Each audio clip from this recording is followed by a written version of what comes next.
자, 본 영상은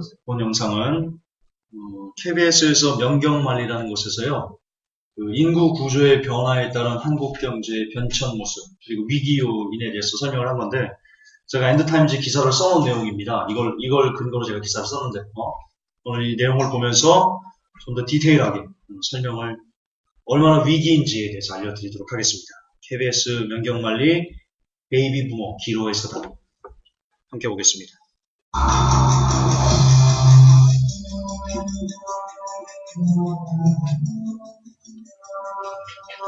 혹시 온라인으로 되시는 분, 온라인 나오는지 한번 좀 봐주세요. 온라인 나오는지.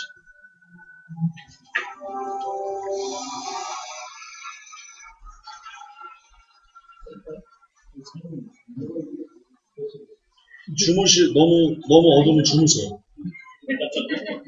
제가 36살 때 육각기로 소설가가 되면서 처음으로 아니, 이 귀는 켜주세요. 소설의 제목은 내 인생의 마지막 4.5초였습니다. 저는 사람에 관한 사람들의 이야기를 정말 좋아합니다. 그래서 제가 쓴 소설의 제목에는 유난히 인간이나 인생이란 단어가 자주 등장합니다. 그래서 독자들이 저희가 쓰는 소설은 맨날 인간이 인생 탈영 아닌가 라고 할까봐 앞으로는 되도록 그런 단어를 쓰지 말아야겠다고 마음먹고 있었습니다.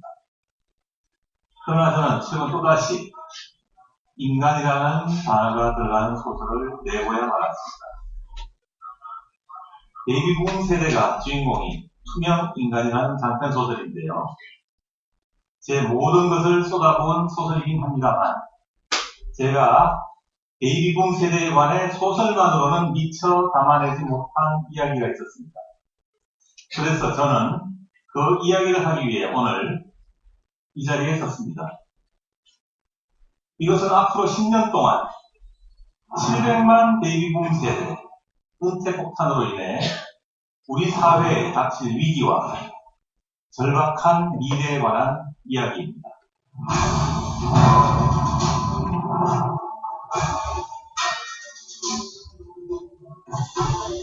뜬금없이 연주한 첫 번째 세계가 되고 말았습니다.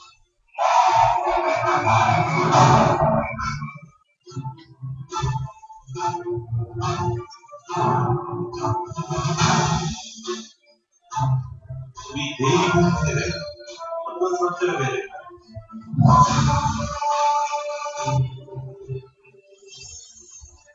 자, 이걸 보시기 전에 잠깐 배경 설명을 해드리겠습니다. 제가 왜 이걸 선택을 했냐면, 한국의 가계부채가 1200조, 1300조, 그리고 전세 보증금까지 합치면 2000조가 넘었습니다. 엄청난 빚입니다. 엄청난 빚입니다. 전세 보증금 같은 경우는 한국에만 있는 제도입니다. 다른 나라에 전세 제도가 없어요.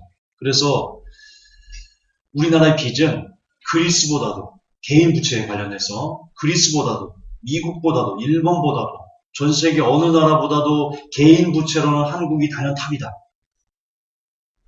가처분 소득 대비 200%가 넘어가는 엄청난 빚을 갖고 있습니다.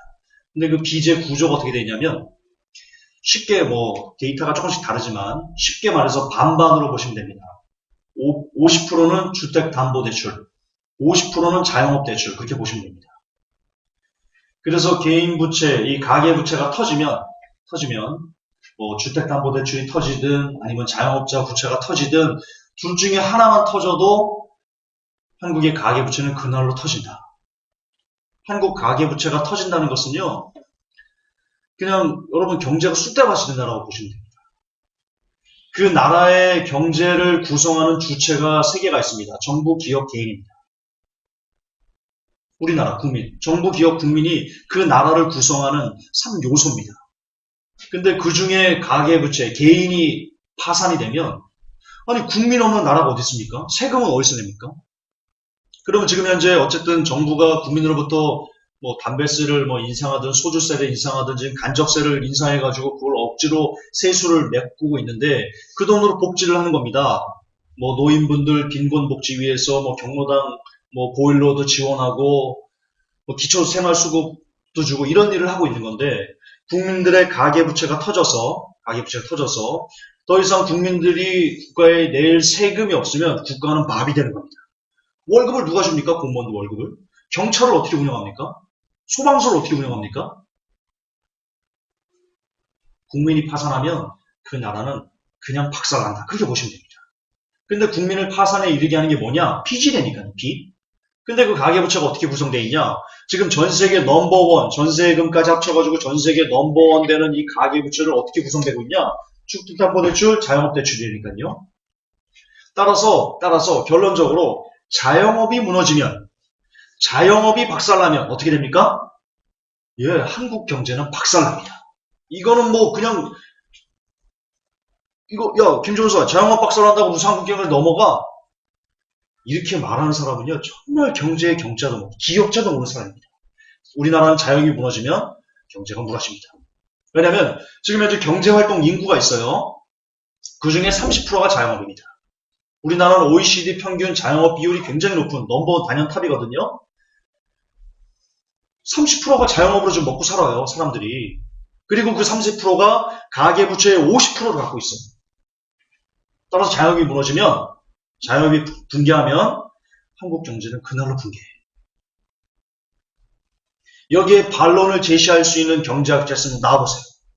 제가 지금 단언적으로 말했습니다. 또 역시 유튜브 통해서 제가 전 세계 이것을 얘기할 건데, 한국의 자영업이 무너지면 한국 경제가 마비되고 쑥대밭이 된다라는 거에 대해서 아니야, 한국 자영업 망해도 얼마나 살 수 있어 라고 말할 수 있는 경제학자, 경제 관료들 있으면 나와보세요. 제 손에 장을 지실게요. 사실이니까요. 그런데 지금 왜 700만 베이비 부모 얘기를 하면서 왜 김종서 자영업 얘기를 하는 거야? 연결돼 있거든요. 이 700만 베이비 부모가 은퇴합니다. 2020년까지 작년부터 시작됐어요. 2014년부터 시작돼서 올해도 한 30만 빠져나왔고요. 내년에도 지금 계속해서 몇십만씩 해가지고 2018년인가 2020년인가까지 700만 명이 은퇴하는 겁니다. 이따 그 정확한 언제까지 은퇴하는지 그 통계가 나와요, 이따. 따라서 이 사람들이 지금 나와서 뭘 하겠어요? 미래학자 최윤식 소장이 분석한 바에 따르면 이 은퇴자들이 예를 들어서 10명이 은퇴한다. 예를 들어서 그 중에 3분의 1은 재취업을 합니다. 운 좋게. 재취업을 하는데 평소 그 사람이 받던 임금이 100만 원이었으면 이 은퇴자들이 재취업을 할 때는 받는 임금이 3분의 1 수준으로 뚝 떨어집니다. 왜냐? 가서 일용작을 해야 돼요, 일용직을. 예전에 부장, 이사, 그때는 막 몇백씩 받았잖아요. 지금은 그렇게 재취업이 안 되거든요, 이분들이 나가서. 뭐 하세요? 단순 일용직에 근무한다고요. 경비하시고, 그 우체국 택배하시고, 우체국이래. 지하철 택배하시고, 이런. 주유소에서 기름도 넣으시고, 맥도날드에서 햄버거도 싸시고, 이런 일을 하신다고. 단순 일, 비정규직. 그렇게 되고, 또 3분의 1은 놀아요. 통계가 그래요, 놀아요. 일을 못 구하세요, 일을. 여유가 돼서 노시는 게 아니고, 일하고 싶은데 일할 자리가 없어서 못 구하세요. 3분의 1이 그렇게 노세요. 3분의 1이 어디로 가요? 자영업으로 가요. 통계예요, 통계. 10명이 은퇴하면 3분의 1은 재취업, 단순 일용직 재취업. 3분의 1은 노세요. 일을 못하고. 3분의 1은 자영업으로 빠지는데 지금도 자영업 시장은 레드오션입니다. 레드오션과 블루오션 개념 제가 여러 차례 설명했죠. 레드오션은 말 그대로입니다. 경쟁이 너무 치열해가지고 거기에 치고 들어가면 살아남을 수 없는 무한 경쟁 구도가 레드오션입니다. 블루오션은 반대로 텅텅 비었어요. 그래가지고 아무나 가도 성공할 수 있는 그런 곳이 바로 블루오션 얘기합니다. 근데 지금 자영업 시장은 레드오션입니다. 길거리 가보세요. 다 닭집이에요. 다 커피숍이에요. 다 먹거리 이런 그 저부가가치 산업에 자영업이 집중되어 있어요. 몰빵되어 있다고요. 우리나라는 경제 구조가 자영업이 고부가가치 산업을 할 수 없어요. 왜 페이스북 같은 경우 미국에 이런 IT 해가지고 그 대형 글로벌 기업들이 되지 않습니까? 그런 시스템이 그렇게 구축이 안 되어 있어요, 우리나라. 그런 거는 대기업이 다 이미 선점을 해버렸어요. 우리는 뭐만 해야 되냐? 그냥 음식점, 배달업, 커피숍 이런 아주 저부가가치 산업밖에 할 수 없는 그런 경제 구조가 만들어져 버렸어요. 뉴월드가 그렇게 한 거죠. 국가를 통해서. 그렇기 때문에 지금 현재 그런 국가들은 많이 팔아도 이윤이 남지 않는 저부가가치 산업이라고요. 이미 한국은 자영업자가. 그래서 그들이 살 수 있는 일은 이 한국의 자영업자가 살 수 있는 유일한 길은 뭐냐? 한 잔이라도 더 팔아야 돼요. 다시 말해서 다른 사람을 밟고 내가 뭔가를 더 많은 끌어들이지 않으면 살 수 없는 그런 구조인데 그런 구조가 지금 레드옵션이라는 거예요. 지금 이 상태로도 문 닫는 폐업하는 사람들이 속출하는 그런 시대인데 이 700만 베이비 부모가 은퇴를 한다고 이제 다 끝난다고 2018년인가 아마 그럴 거예요. 700만 명이 다 쏟아져 나가요. 작년부터 시작해서. 아까 말씀드렸죠? 미래학자 최윤식 소장이 뭐라고 얘기했다고요? 10명 중에 30%는 자영업으로 뛰어들어요. 왜냐? 이분들 지금 60에 은퇴해도요. 우리나라는 60까지 안 가거든요. 어쨌든 은퇴해도 자녀들 대학 공부 아직 시켜야 되고 결혼시켜야 되고 돈 들어갈 구멍이 정말 그래요. 계속 벌어야 돼요. 그래서 무슨 일이라도 해야 돼요. 안 하면 막 불안해서 미치는 사람들이요. 이분들이 700만 중에 30%가 얼마예요? 700만에 30%. 200만 넘죠? 200만 넘을 거예요. 그 210만이 자영업으로 들어가요. 지금 현재도 레드오션이 되니까요. 210만이 새로 들어가면 어떻게 될 것 같아요? 더군다나 이들이 자영업 들어갈 때 자기 돈 갖고 들어갈 것 같아요? 퇴직금 얼마나 된다고요? 퇴직금 막 20억씩 받는 사람이 있어요? 대기업도 그렇게 못 받아요. 근데 일부 나가가지고 어떤 음식점 하나 차리려고 해도요. 인테리어만 해도요. 1억씩 들어요. 커피숍 2, 3억씩 들어요. 빚 내서 하는 거예요. 빚 내서. 집을 담보로 주택담보대출을 받아가지고 그걸로 자영업을 차립니다. 이들이 나오는 즉슨 이들이 나옴과 동시에 가계부채는 역시 또 천정부지기 치고 올라갈 거예요. 그래서 자영업에 그렇게 부채가 이렇게 안 주는 거예요. 그 가계부채가 안 주는 거예요. 이 사람들이 지금 계속 나오고 있기 때문에. 자, 그러면 이들이 빚지고 나와요. 빚지고 나왔다고. 210만이 새로 합류했어요. 기존에 있는 자영업자들과.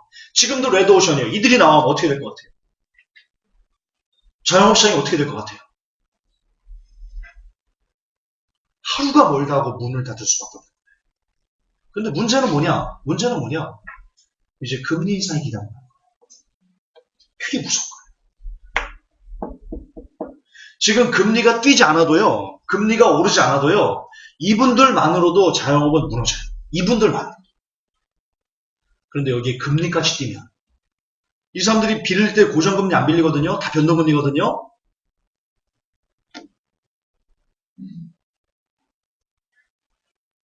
그래서 제가 이 영상을 보내드리는 거예요. 자, 이런 기본적인, 이 기초적인 배경 지식을 갖고 나머지 영상을 보겠습니다. 요즘 메르스 확산 공포가 무섭죠? 여기까지 오신 여러분들 보니까 베이비붐 세대 은퇴 문제가 보안이나 마마보다 더 절박한 문제다라는 생각이 듭니다. 여기 1955년부터 63년 사이에 태어나신 분, 손 한번 들어보시겠습니까? 중간에, 되십니다. 이분들과 이렇게 특별한 말이 있는데, 베이비 부머라고 하기도 하고, 베이비 붐 세대라고 합니다. 아시다시피 베이비 붐 세대가 탄생하기 시작한 1955년은 한국전쟁으로 흩어졌던 가족이 다시 만나고 전란의 상처가 아물기 시작한 때였죠. 그 후에 인구가 폭발적으로 증가하자 재미난 표가 하나 등장합니다. 덮어놓고 나타보면 거짓골을 못 면한다. 그러니까 1955년부터 63년까지 9년 동안 태어난 아기가 무려 800만이 넘습니다. 당시 우리나라 인구가 2100만 명쯤 됐으니까 저 달러 우는 아기들이 한꺼번에 3분의 1 넘게 늘어난 셈인데요. 이들이 바로 우리나라에서 가장 인구가 많은 베이비붐 세대입니다. 별로 궁금하지는 않으시겠지만 이 사진 속 인물을 주목해 주십시오. 바로 접니다. 6살 때 사진인데요. 저 역시 베이비붐 세대입니다. 그런데 이들 베이비붐 세대와 같은 거대한 인구 집단이 우리나라에만 있는 걸까요? 중국, 일본, 미국, 캐나다, 호주, 유럽, 전 세계 곳곳에 베이비부머라고 불리는 거대한 인구 집단이 있습니다. 이들의 공통점은 전쟁이 끝난 직후 폭발적인 인구 증가를 경험했다는 겁니다. 그런데요, 베이비붐 세대에게 한 가지 문제가 있습니다. 2015년 바로 올해부터 베이비붐 세대의 은퇴가 본격적으로 시작됐습니다. 2020년이 되면 700만 명에 달하는 거대한 인구 집단이 사회에서 퇴장하게 됩니다. 이게 바로 우리가 베이비붐 세대의 은퇴에 주목해야 하는 이유입니다. 베이비붐 세대에 관해 자세한 이야기를 들어보겠습니다.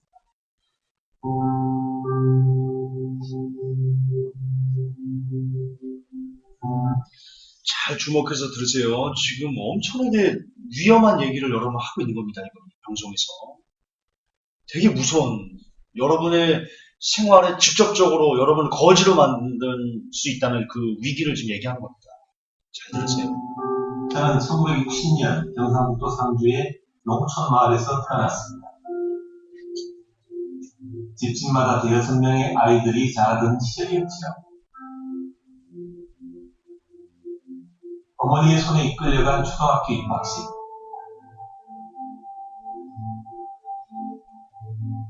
저를 닮은 까만 콩 같은 아이들이 무서울 정도로 많았죠.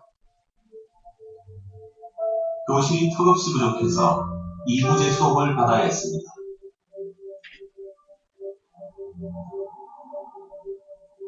그리고 50여 년이 지난 지금 저는 수많은 삶의 이야기를 방맥으로 소설을 쓰고 있습니다. 베이비붐 세대인 우리들은 가는 곳마다 치열한 경쟁에 시달려 있습니다. 국가한 문제였던 것 같습니다. 여기 있네요. 이게 접니다. 몇 번이었는지까지는 생각이 안 나네요. 어디를 가나 사람에 치이고 살아남기 위해 남을 밀어내야 하는 것은 우리의 숙명 같습니다. 또래 인구가 많은 탓에 벌어진 일이었죠. 두 번 갈아타는 통학버스는 늘 10,000원이었고 밀려나지 않으려면 가운데로 표고들어야 했습니다.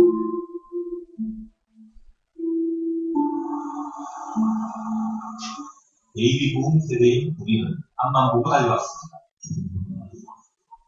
그리고 이제 그 많은 친구들은 각자 어디선가에서 같은 고민을 하고 있을 겁니다. 바로 은퇴에 관해서죠. 이 베이비붐 세대의 공통된 코드 하나가 내 생각에 노래였던 것 같아요. 음악가가 그리고 공중파에서는 대학가요제라든지 뭐 배려가요제라든지 이런 게 또 하나의 문화의 어떤 큰 부담을 주죠.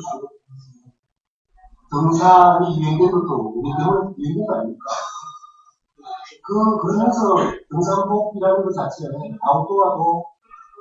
아웃도어가 유행됐고, 그래서 자전거 유행됐고, 왜 그게 유행됐냐면, 오늘도 역시 시간이 있죠.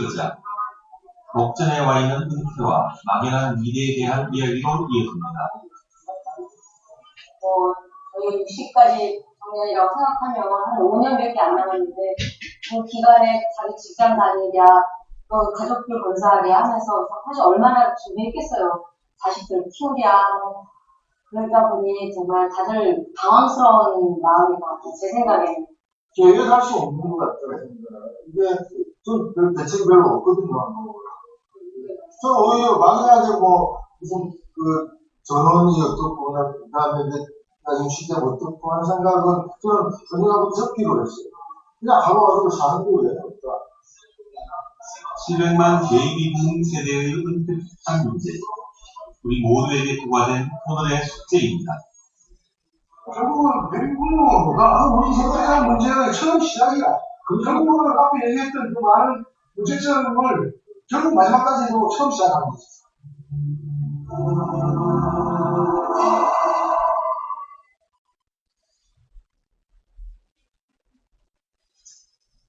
우리나라의 연도별 출산 인구 곡선입니다. 완만하게 진행되는 곡선이 갑자기 절벽에 오르는 것처럼 가파르게 상승합니다. 그리고 출생 인구가 처음으로 100만 명을 돌파하며 정점을 찍은 게 1958년인데요. 이때 그 유명한 58년 개띠들이 태어났습니다. 폭발적인 인구 붐은 1963년까지 이어졌습니다. 현재 우리나라 경제활동 인구 5명 중 1명이 베이비붐 세대입니다. 베이비붐 세대의 퇴장은 바로 이만큼의 어마어마한 사회 주역들이 한꺼번에 퇴장한다는 것을 의미하죠. 자, 이것도 중요합니다. 생산 가능 인구가 왜 중요하냐면요. 여러분, 일본 사례를 통해 보았을 때 생산 가능 인구가 줄면 아파트 가격이 하락합니다. 우리나라 구조는 일본 경제 구조를 따랐거든요.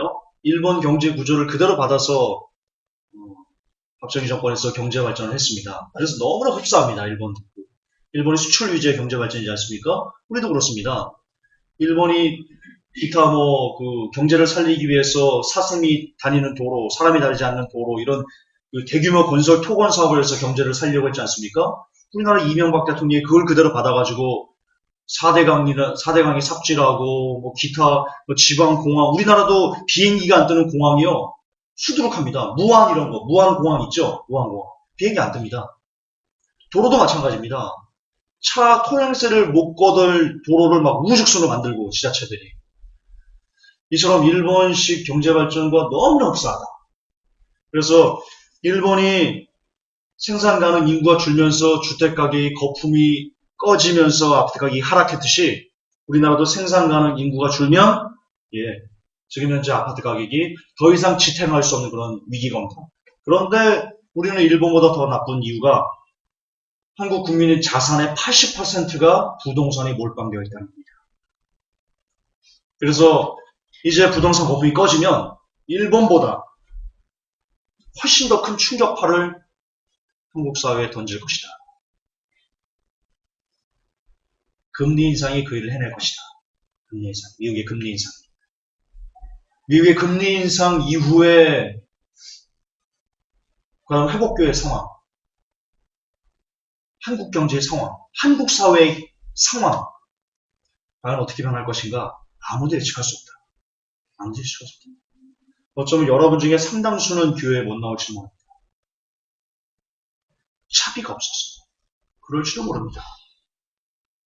엄청난 충격파를 여러분 각자의 삶 속에, 저의 각자의 삶 속에, 이 메시지는 모든 사람들의 삶 속에 본격적으로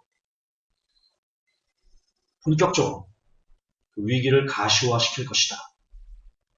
제 말이 아니고 전문가들의 말입니다. 전문가들의 말입니다. 그래서 이 생산 가능 인구가 아주 중요하다. 또한 나중에 제가 인구 관련돼서 경제 특강을 따로 할 거거든요. 이제 곧 있으면 아마 내년, 내후년부터요. 초등학교가 사라지고요. 대학 구조조정이 대학을 들어갈 인구가 없어요. 고등학생들이. 대학은 이렇게 많이 전왔는데 고등학생들이 없어요. 고등학생들이.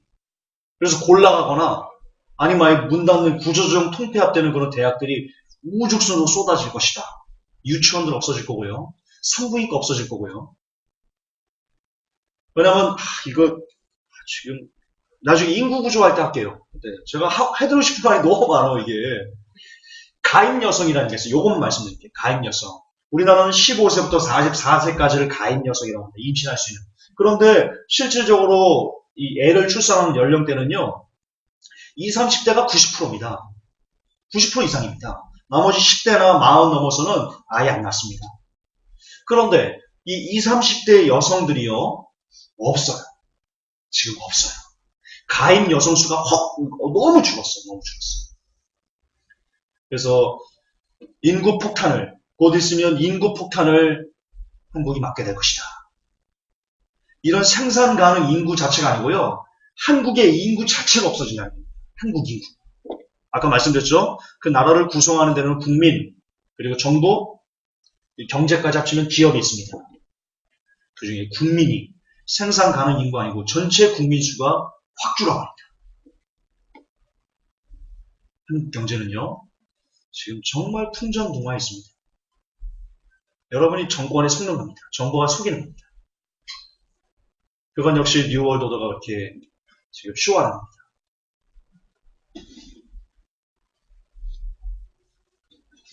베이비붐 세대의 은퇴 폭탄은 결코 이들만의 문제가 아닙니다. 일단 우리 사회가 초강력 쓰나미 같은 엄청난 충격을 받을 것입니다.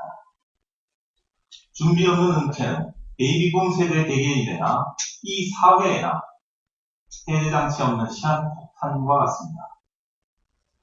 지금 은퇴를 앞두고 있는 베이비붐 세대를 만나서 직접 확인해봤습니다. 지금은 이분이 무서운 말을 한 겁니다. 해제 장치가 없는 시한폭탄이다. 공영방송에서 공공연히 이렇게 얘기합니다. 해제 장치가 없어요. 시한폭탄인데 지금 시한폭탄이 뭐예요? 차각차각차각 그러는 거잖아요. 그 시한폭탄을 해제할 수가 없답니다. 터진다는 거예요. 언제요? 시간만 지나면 터집니다. 그냥 중요. 굉장히 무서운 얘기하는 겁니다.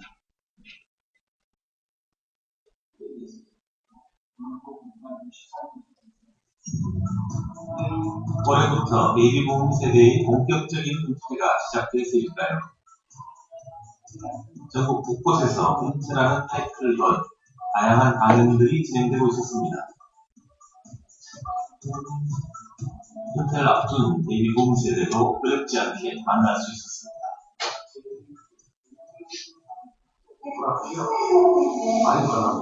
너무 젊은 나이에 은퇴를 하다 보니까 은행은 55세만 되면 무조건 먹고 나와야 돼. 네, 그러니까 집에서 모든 노인은 다 그래요. 공간이나 연금이나 그게 지금 자녀들 문제가 있는데 그게 제일 어려진 재산인 것이고 현재는 좀 불안한 거 아니에요. 중된 저희가 지금과 전태역 후에 써야 될 돈 같은 것은 건강이라는 이런 걸 챙기기 위해서는 돈이 필요하잖아요. 그 설문에 따르면 은퇴 준비가 충분하다고 느끼는 베이비붐 세대는 100명 중 한 2명에 불과했습니다. 제 생각에 이건 최초로 참슬. 이것도 여러분 무서운 얘기입니다. 우리나라 아버지들은요, 부모님들은요, 은퇴하면 곧바로 빈곤층으로 생각합니다. 그 얘기입니다. 빈곤층. 열심히 일해서 자녀들 뒷바라지하고 대학 보내고 정말 껍데기까지 다 벗겨가지고 결혼시키고 그리고 나서 뒤돌아보면 이제 폐지를 주소해야 됩니다. 우리나라 형언입니다. 그런데 이들이 가지고 있는 유일한 자산이 있습니다. 부동산입니다. 700만 은퇴자가 쏟아지면요. 이들이 가지고 있던 부동산을 던집니다. 왜냐? 그걸로라도 생활을 유지해야 되니까요. 야, 아파트 있으면 누가 밥 줍니까? 아파트 뜯어먹습니까? 여보, 거기 에어컨 뒤에 그 철근 좀 갖고 와봐 씹어먹게 그럽니까? 아파트를 어떻게 뜯어먹고 삽니까? 던질 수밖에 없다고 합니다. 이 700만 은퇴자들은요. 지금 보시듯 은퇴 준비가 2.2%예요. 100명당 2명이에요. 98명은요. 가지고 있는 아파트를 다 던집니다. 반드시 100% 던집니다. 이 700만이 다 던지면 어찌 될 것 같습니까? 지금 가뜩이나 사상 최악의 공급 물량이 쏟아지고 있거든요. 올해만 43만 구를 공급했습니다. 미친 거죠. 미친 거죠. 아파트만 43만 구입니다.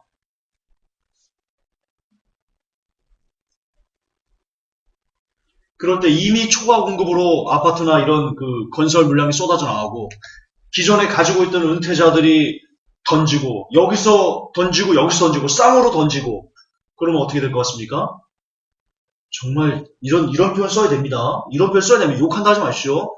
개폭락하는 겁니다. 개폭락. 그냥 폭락이 아닙니다. 개폭락하는 겁니다.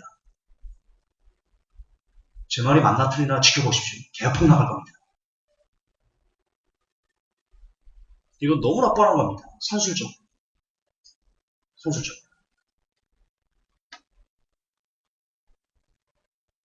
거기에다 금리까지 오르면 이거는 제가 겁을 주는 게 아니에요, 여러분. 왜 자꾸 저한테 겁 준다고 그래. 진실을 말해주는 거예요. 지금 언론이 이런 걸 얘기 안 해주잖아요. 엔드타임즈 발행인으로서 지금 진실을 얘기해주는 거예요. 주택은 개폭락이에요, 가격이. 그 쓰나미가 어떻게 일어날지를 몰라요. 어떻게 일어날지. 곧 옵니다. 곧 옵니다. 를 맞출 확률보다 낮습니다. 부모를 봉양하면서 동시에 자녀를 양육하느라 자신의 은퇴 준비는 엄두도 내지 못했습니다.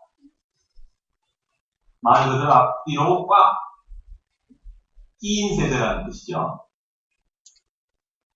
그러니까 현금이 당장 쓸 돈이 부족하다는 겁니다. 그런데 통장이나 지갑 속에 쓸 돈, 현금이 부족하다는 게 가난하다는 얘기일까요? 가난한가요? 실제 베이비붐 세대는 가장 많은 자산을 가지고 있는 세대이기도 합니다.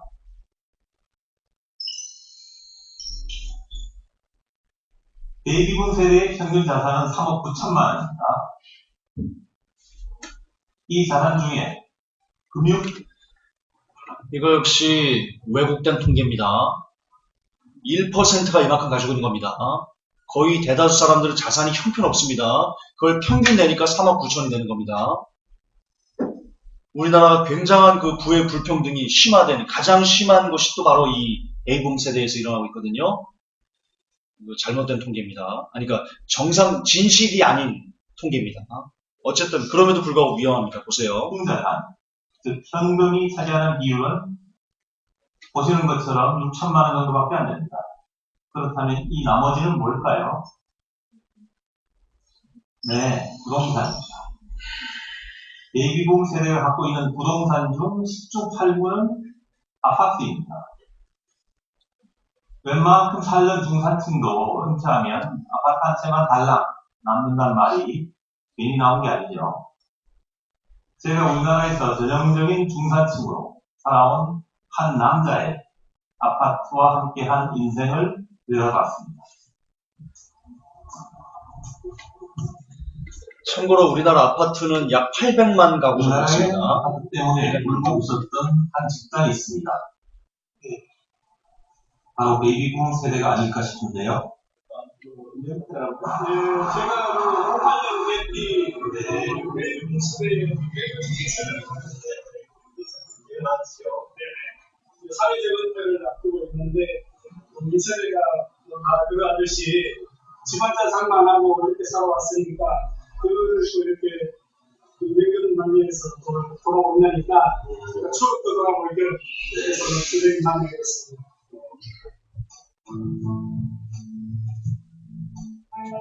41년 전 서울로 상경한 김기래 씨에게 아파트는 꿈 그 자체였습니다. 좀 오래지나시는데 저 개방기에 나아가십니다. 우리는 그가 지나온 아파트 인생의 궤적을 따라가 보기로 했습니다. 김 씨는 1,000만 원으로 작은 아파트의 전세를 얻어 신혼생활을 시작했는데요. 아파트를 첫 입주한 네. 그 3층. 네. 이때 처음 김 씨에게는 빚이 생겼습니다. 사실은 보시다시피 크지 않고 조그만 서민 아파트니까 가능했는데 있는 돈을 다 들고 회사에서 대출 받고 나는 또 은행에서 받을 수 있는 걸 받고 당시 아파트는 모두가 갈망하는 거주 공간이었습니다. 전국 아파트 모델 하우스마다 엄청난 사람들이 몰렸고 매물이 나오기 무섭게 풀려나갔습니다. 더운데 에어컨 좀 틀까요? 그거 좀 눌러주세요. 덥네요, 지금. 차단을 이 아파트에서 낳죠. 그 애들 키우고 행복했던 기억이 가득한 곳입니다.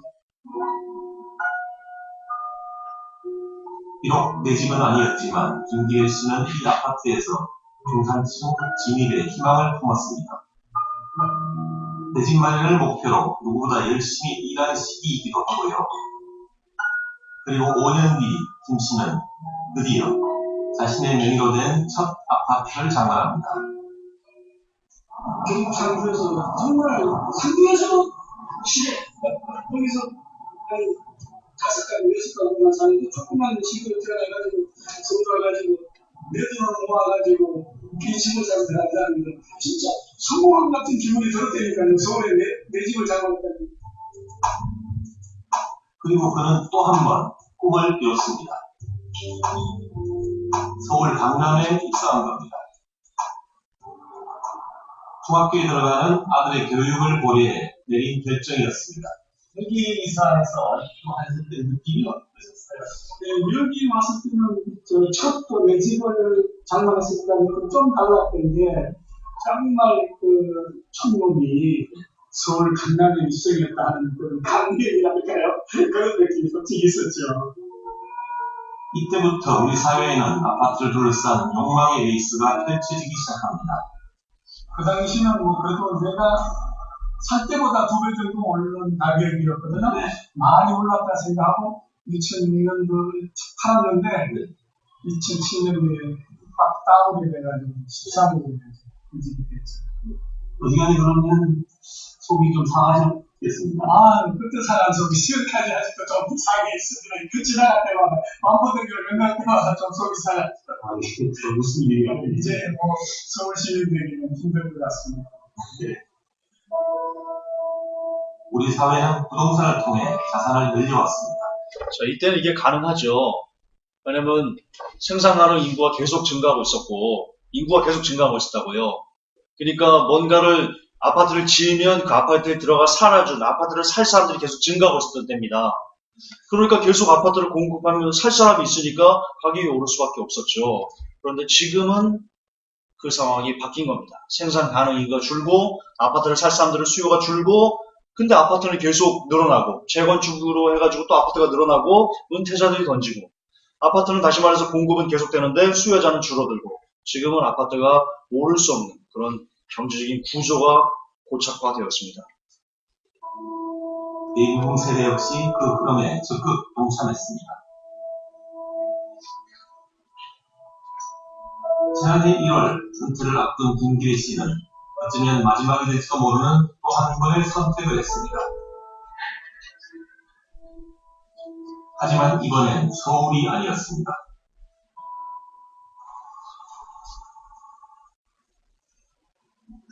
그때는 뭐 둘이 있을 필요가 없잖아요. 네. 그래서 줄여서 이렇게 실용적으로 살기 위해서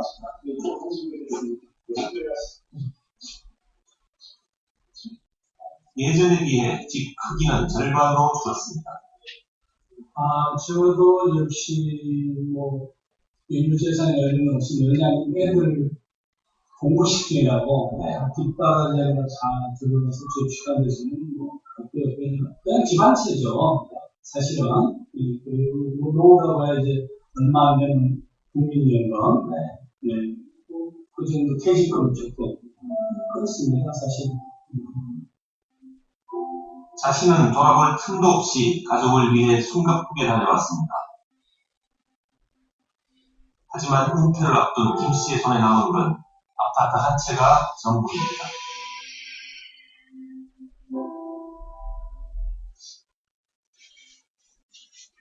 제 살면서도 아파트는 한 가정의 가장으로서 자립의 상징이었습니다.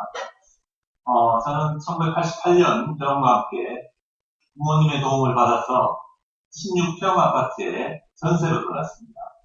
그러다가 1990년대 초반에 기막힌 행운으로 24평짜리 민영 아파트를 추첨으로 분양받았습니다. 처음으로 제 집을 가지게 된 거죠. 그로부터 2년 뒤 부모님과 함께 살기 위해 제가 살던 아파트를 팔았는데요. 그 사이 아파트 값이 서너 배로 뻥충 뛰어 있었습니다. 제가 특별히 운이 좋았냐고요? 그때 그 정도는 많이 붙던 것도 아니었습니다. 돌이켜보면 편리한 생활, 문명의 혜택, 중산층으로의 진입을 보장하는 다차원적인 공간이 바로 아파트였습니다. 집 사고, 빚 갚고. 참고로 여러분, 상식적으로 아파트는 프랑스에서 제일 먼저 시작했습니다. 프랑스에서. 찍어내는 아파트 개념이요. 이사하고, 또 빚 갚고. 그러다 보니, 대한민국 베이비붐 세대는 풍요 속의 빈곤이라는 말처럼 가난하진 않은데 현금 없이 은퇴하는 첫 번째 세대가 되고 말았습니다. 그런데 우리나라 베이비붐 세대만 부동산에 모든 걸 쏟아부은 걸까요?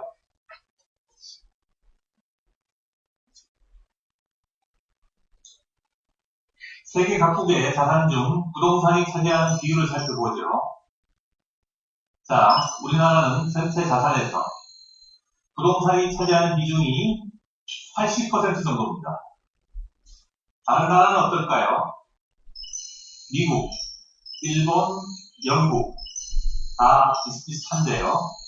우리나라보다 훨씬 낮은 수준입니다.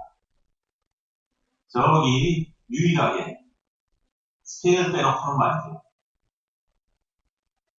80%는 전 세계에서 가장 높은 수치입니다. 그럼 가까운 나라 일본과 비교해 볼까요? 일본은 우리나라의 절반 수준입니다. 왜 이런 차이가 발생한 걸까요? 그 이유를 알아보기 위해 일본으로 향했습니다.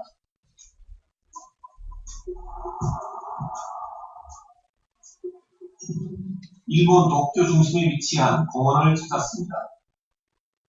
이곳은 일본 베이비붐 세대인 반카이 세대가 자주 찾는 곳인데요. 올해 68, 이시다 씨 역시 반카이 세대입니다. 반카이 세대가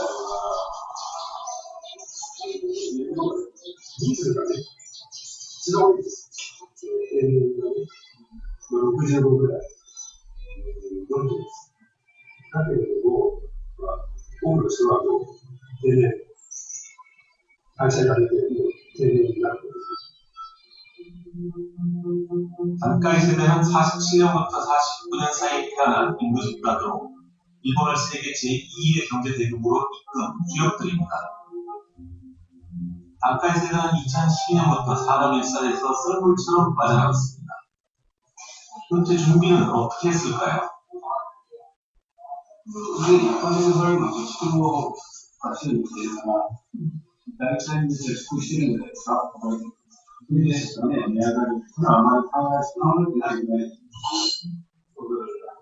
지금은 부동산에 별다른 기대가 없지만 처음부터 그랬던 건 아니라고 합니다.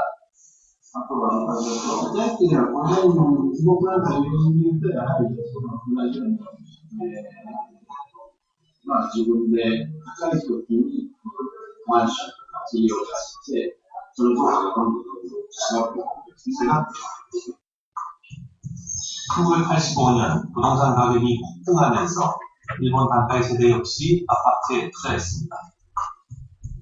부동산 버블이 붕괴되자 가장 큰 타격을 받은 건 다름 아닌 반카이 세대였습니다. 너도나도 부동산에 투자했던 이들에게 부동산 버블은 중요한 참고로 일본의 부동산 버블의 시발점이 뭔지 아십니까? 금리 인상이었습니다. 부분을 남겼습니다.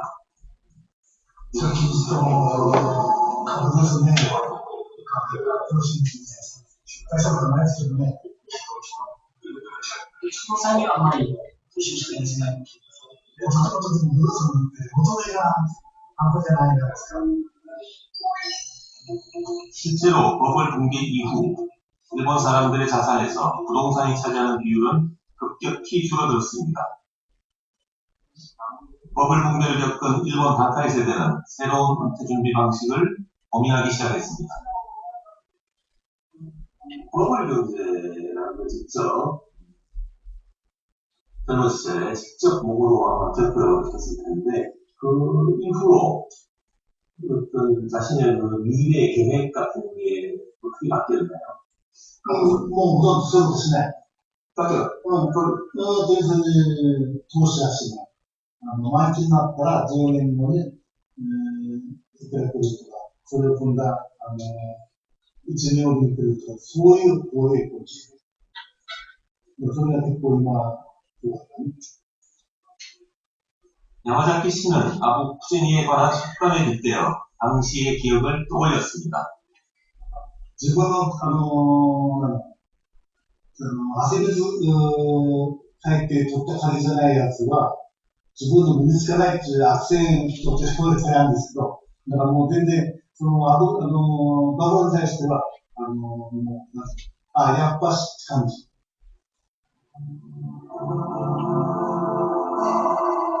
박도 씨를 포함한 일본의 단카이 세대는 부동산을 통한 재산 증식에는 전혀 미련이 없어 보였습니다. 그래서 그런지 오히려 여유가 있었습니다.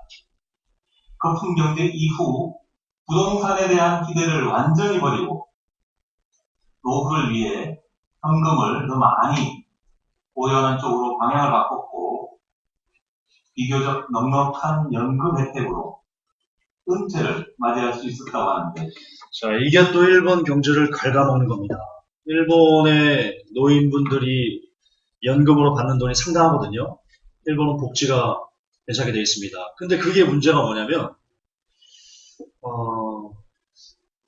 지금 현재 일본은요, 젊은이들을 위한 어떤 경제 정책을 할 수가 없습니다.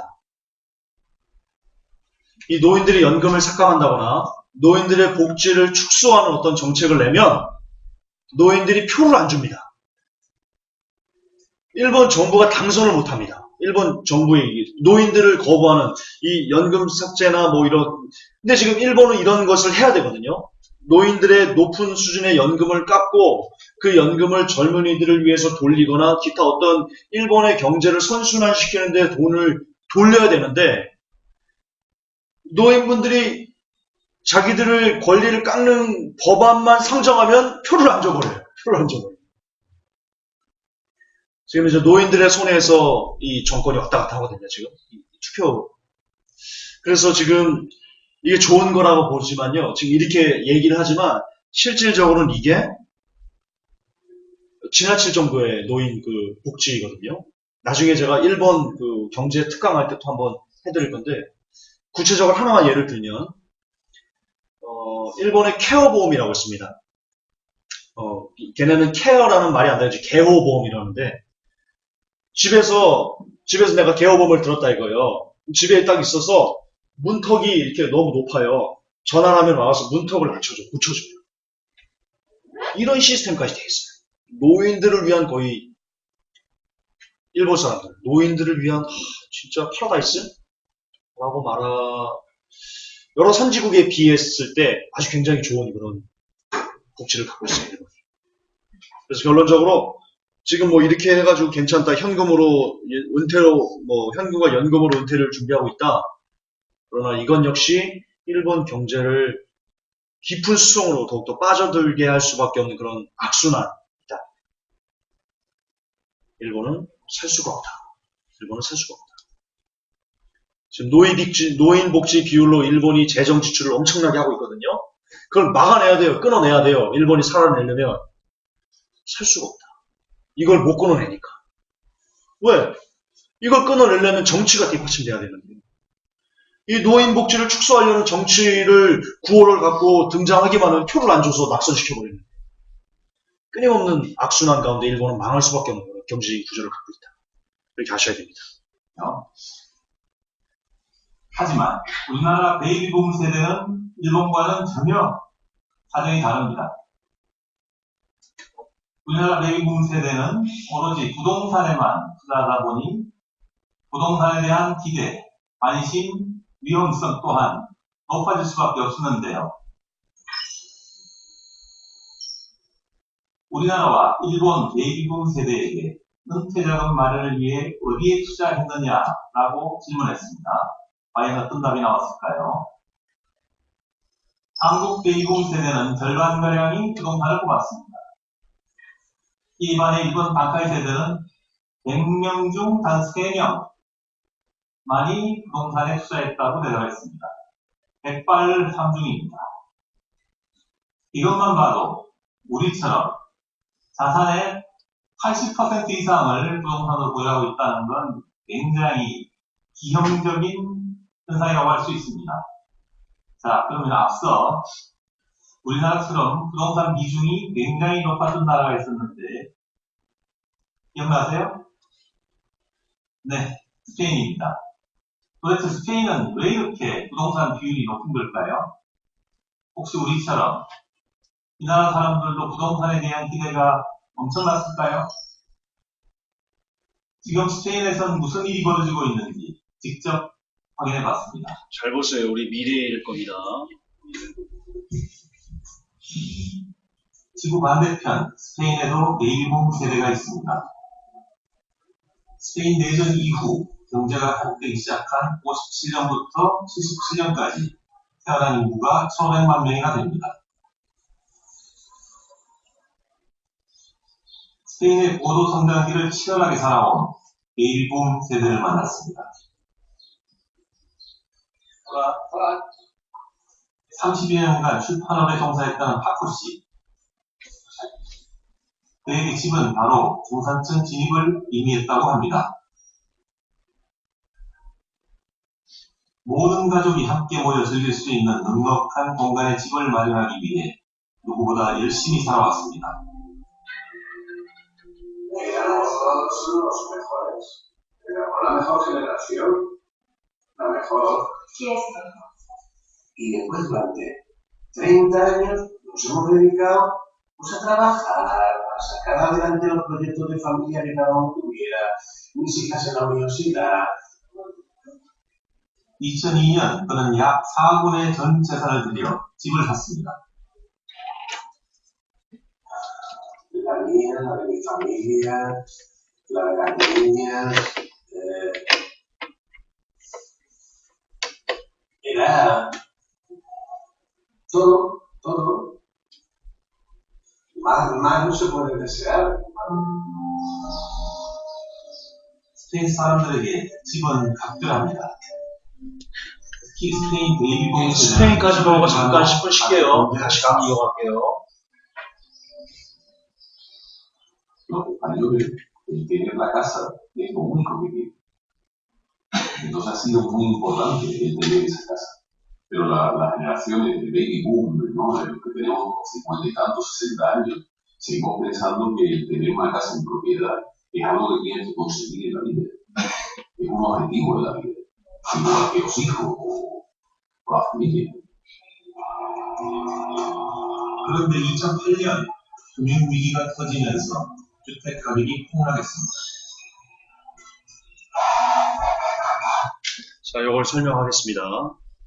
이게 의도된 폭락이었습니다. 의도된 폭락이었습니다. 스페인은요, 지도를 그리면요,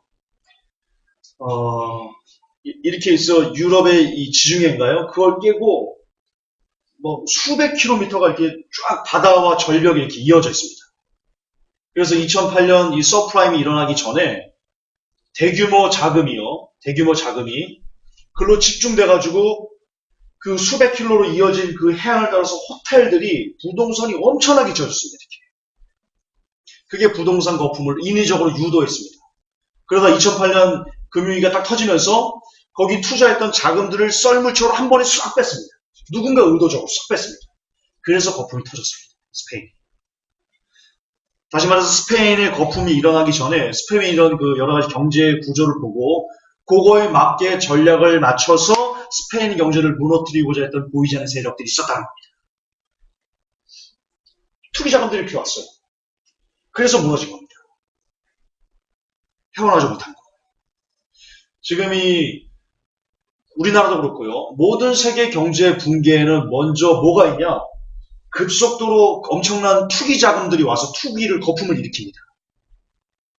그럼 거기 상승해가지고 사람들이 막 그 부동산이 뛰니까 막 빚내가지고 자기도 막 부동산 사고, 뭐 빚내가지고 주식 투자하고, 뭐 계속 오를 것 같으니까 그게 인위적인 누군가 지금 밑밥을 까는 건지도 모르고 거기 막 정보가 없는 개인들이 막 해서 하는 겁니다.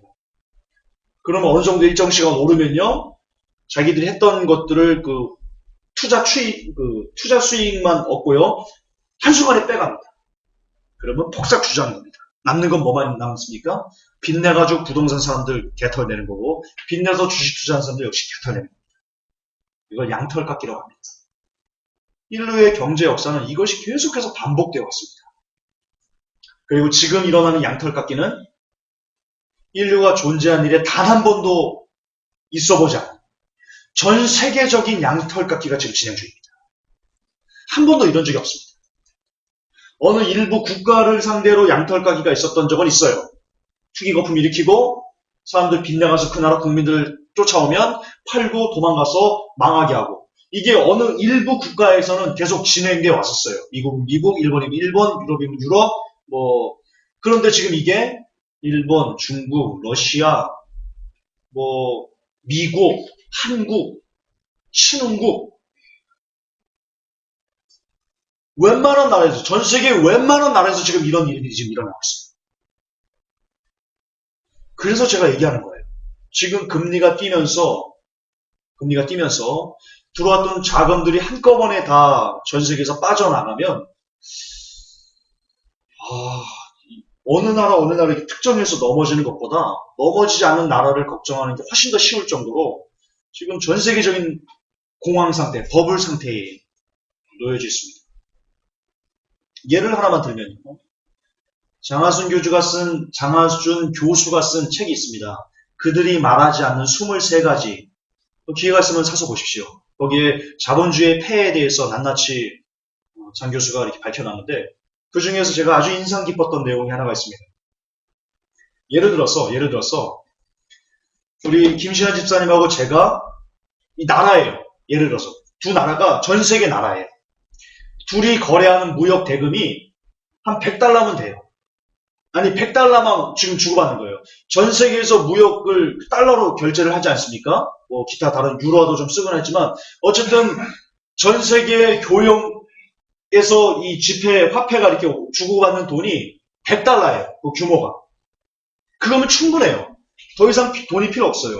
그런데 이 100달러에 1000배나 많은 돈이 지금 세계 시중에 돌아다니고 있어요. 100달러면 된다니까요. 이거 종이컵 사는데, 물컵 사는데, 이런 상품을 사는데, 100달러면 그냥 퉁쳐야 다. 이걸로 다 된다고요. 100달러로 교역이. 그런데, 필요한 돈은 100달러인데, 지금 전 세계 돌아다니는 돈은요, 이 무역에게 1000배 가까운 돈이 돌아다녀요. 그게 뭐예요? 다 거품이에요. 한 번도 이런 적이 없어요. 제가 나중에, 지금 1000배인지 수백 배인지 제가 지금 잘 기억이 안 나요. 장하준 교수가 그들이 말하지 않은 23가지라는 것을 제가 다시 한번 요약해서 거기 있는 데이터를 제가 갖고 와서 다시 한번 강의를 해드릴게요. 지금 현재 제가 기억하는 건 한 1000배에서 수백 배 이렇게 돼요. 어차피 그게 다 거품이에요.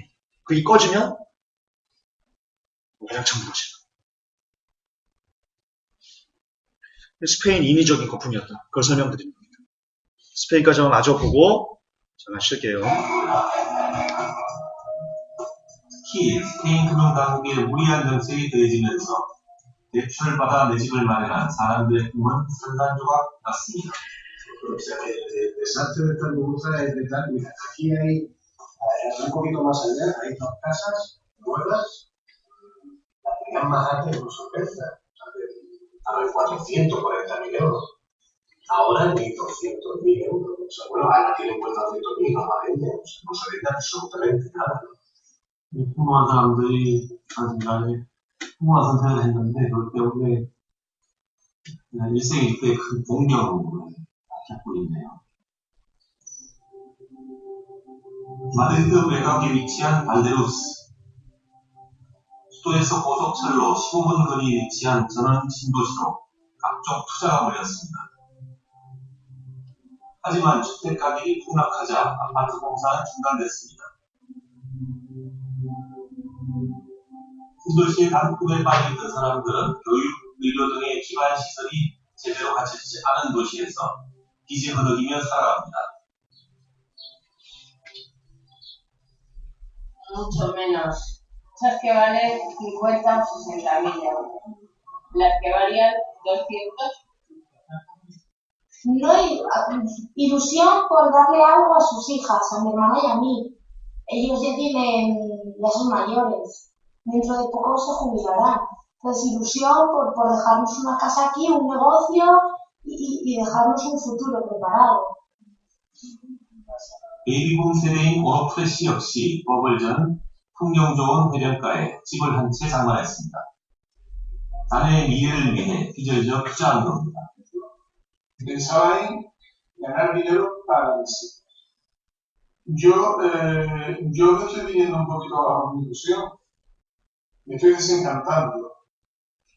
또 다른 베이비붐 세대인 마리아 씨, 7년째 월급의 절반 이상을 빚 갚는 데 쓰고 있습니다. Tengo 57, pues me queda todavía un poco de tiempo. Eso es lo que espero que me dejen trabajar. 가족과 사회를 위해 열심히 일한 스페인 베이비붐 세대. 자신들의 전부였던 집이 오히려 은퇴 이후의 삶을 공격하고 있습니다. ¿Qué cosa? Dices, ¿cómo se da la verdad? Trabajar y sacar adelante a la familia y te encuentras con esto y dices, esto no puede estar pasando aquí, ¿no? Y está pasando a la gente de edad, mayores, ¿no?